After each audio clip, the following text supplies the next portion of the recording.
Hello అందరికీ ఈరోజు ఎంత సింపుల్గా టేస్టీగా రెడీ అయిపోయి కట్టు పొంగల్ అయితే చేసుకుందామండి. చాలా అంటే చాలా సింపుల్గా టేస్టీగా అయితే రెడీ అయిపోతుంది.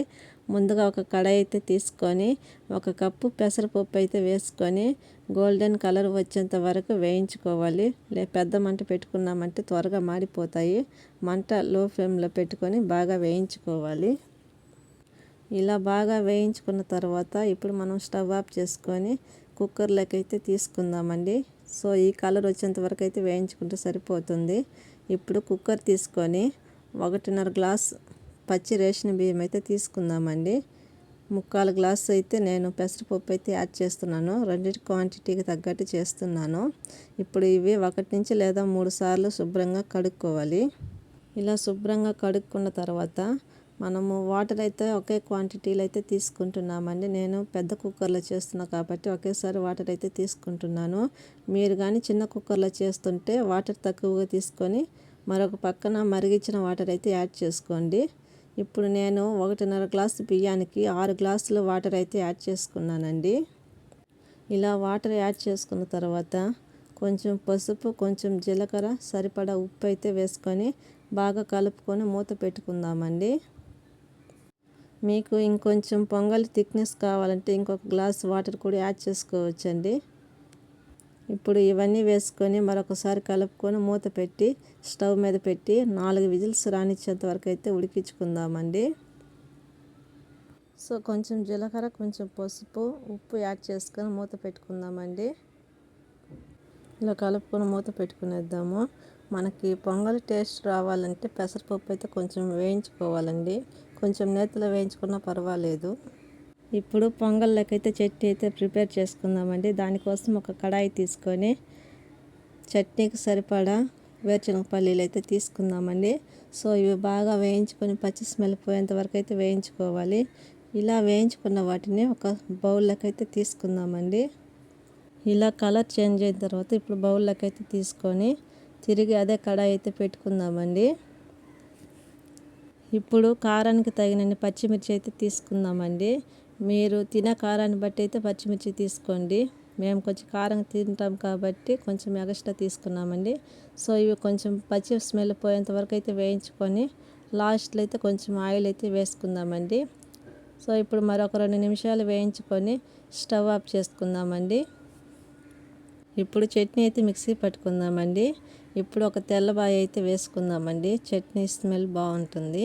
ఇప్పుడు పొట్టు తీసుకున్న వేరుశనగపల్లీలు, పచ్చిమిర్చి కలుపుకొని మిక్సీ పట్టుకుందామండి. ఇప్పుడు ఇవన్నీ బాగా కలుపుకొని మిక్సీ పట్టుకుందామండి. ఇప్పుడు మిక్సీ జార్లో ఇవి వేసుకొని రుచికి సరిపడా సాల్ట్ వేసుకొని మిక్సీ పట్టుకోవాలండి. ఇవన్నీ మిక్సీ జార్లో వేసుకొని రుచికి సరిపడా సాల్ట్ వేసుకొని మూత పెట్టి మిక్సీ పట్టుకుందామండి. అంతలోపు మనం పోపు అయితే వేసుకోవాలి. దానికోసం కడాయి తీసుకొని ఒక 2 టేబుల్ స్పూన్ ఆయిల్ అయితే వేసుకోవాలి. కొంచెం పోపు దినుసులో 2 ఎండుమిర్చి, 1 రెమ్మ కరివేపాకు వేసి పోపు అయితే రెడీ చేసుకుందామండి. ఇలా పోపు రెడీ అయిన తర్వాత మనం ముందుగా రెడీ చేసి పెట్టుకున్న చట్నీలు అయితే వేసుకోవాలి. అంతేనండి, చాలా అంటే చాలా సింపుల్గా చట్నీ అయితే రెడీ అయిపోతుంది. మనకి థిక్నెస్ ఎలా కావాలో తగినన్ని వాటర్ అయితే తీసుకోవాలండి. ఇలా చట్నీ అయిపోయిన తర్వాత పొంగల్కైతే పోపు వేసుకోవాలి. ఇప్పుడు ఒక కడాయి తీసుకొని ఒక 2 టేబుల్ స్పూన్ నెయ్యి అయితే యాడ్ చేసుకోవాలండి. నేను పెద్ద స్పూన్ అయితే తీసుకున్నాను. కొంచెం నూనె అయితే వేసుకోవాలి. నూనె ఇష్టం లేకపోతే స్కిప్ చేయండి.